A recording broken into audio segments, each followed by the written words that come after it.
अब हम continuous charge distributions के बारे में पढ़ते हैं। ये डिस्ट्रीब्यूशंस तीन टाइप के होते हैं।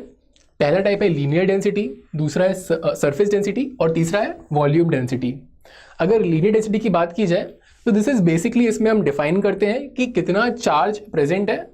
Upon the total length of the object. For example, अगर एक वायर मेरे को गिवन है, उसकी लेंथ अगर एल है और उस पर टोटल चार्ज क्यू है, और अगर मुझे कहा जाए कि चार्ज इस पर यूनिफॉर्मली डिस्ट्रीब्यूटेड है, तो मैं इसके लिए लीनियर चार्ज डेंसिटी लैम्डा को डिफाइन कर सकता हूँ as Q by L.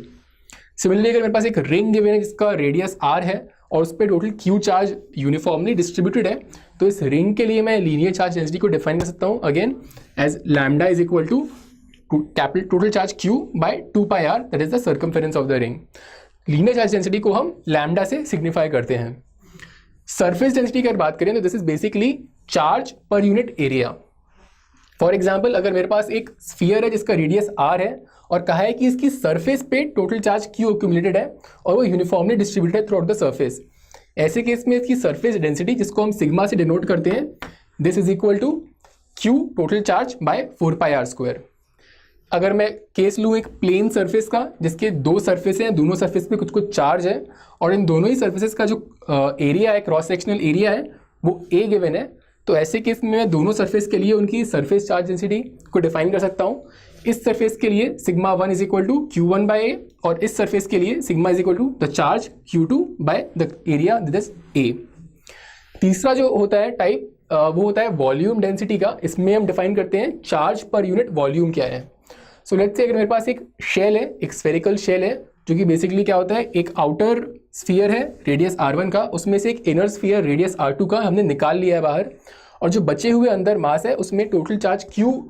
Uniformly distributed है। ऐसे में इस शेल की जो वॉल्यूम डेंसिटी होगी, that is charge per unit volume, उसको हम रो से सिग्निफाई करते हैं and that is equal to total charge q by the volume of the shell, that is the difference of these two volumes, so 4/3 pi r1 cube minus 4/3 pi r2 cube. So इस तरह के जो charge distributions होते हैं, इनके लिए हम potential और इलेक्ट्रिक फील्ड भी निकाल सकते हैं, जिसके बारे में हम आगे पढ़ेंगे।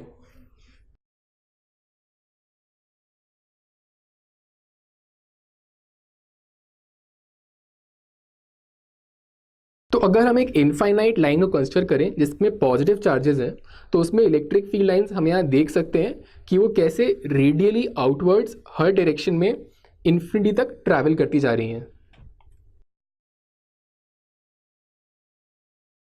तो क्योंकि एक लाइन चार्ज के केस में electric field lines radially outwards project करती हैं, अगर मैं इस केस में इक्विपोटेंशियल सरफेस ड्रॉ करना चाहूँ तो मैं यहाँ देख सकता हूँ कि ये सारे सरफेसेस सिलेंड्रिकल सरफेस की तरह दिखने वाले हैं और इन सारे ही सिलेंड्रिकल सरफेसेस की जो एक्सेस होने वाली है वो लाइन चार्ज पे लाई करने वाली है। अब अगर मैं इसके ऊपर इलेक्ट्रिक फील्ड लाइंस को भी सुपर इम्पोज कर दूं तो हम यहाँ देख सकते हैं कि कैसे इलेक्ट्रिक फील्ड लाइंस हर एक इक्विपोटेंशियल सरफेस के परपेंडिकुलर हैं। तो अगर हम एक पॉजिटिवली चार्ज्ड स्फीयर को कंसिडर करें तो हम यहाँ देख सकते हैं कि इस केस में इलेक्ट्रिक फील्ड लाइंस जो हैं वो सरफेस से नॉर्मल है और रेडियली आउटवर्ड्स हर डायरेक्शन में मूव कर रही हैं टुवर्ड्स इंफिनिटी। तो स्फीयर के केस में हमने देखा था कि क्योंकि field lines radially outwards project कर रही थी, अगर अब हमें इनके लिए इक्विपोटेंशियल सरफेस ड्रॉ करना है तो हम यहाँ समझ सकते हैं कि ये सारे सरफेस कंसेंट्रिक स्फीयर्स बनने वाले हैं। इनके ऊपर अगर मैं फील्ड लाइंस को सुपर इम्पोज करूँ तो मैं देख सकता हूँ कि ये सारी फील्ड लाइंस हमारे कंसेंट्रिक स्फीयर्स के नॉर्मल रहने वाली हैं।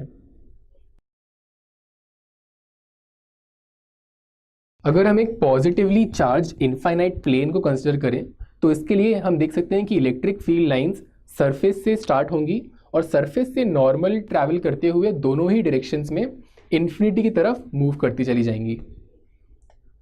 सिमिलरली अब अगर इसमें इक्विपोटेंशियल सरफेस ड्रॉ करने की कोशिश करें तो हम देख सकते हैं कि ये सारे सरफेसेस अगेन पैरेलल प्लेन्स बनने वाले हैं, parallel to our original plane, और सारी electric field lines in equipotential surface के परपेंडिकुलर रहने वाली हैं।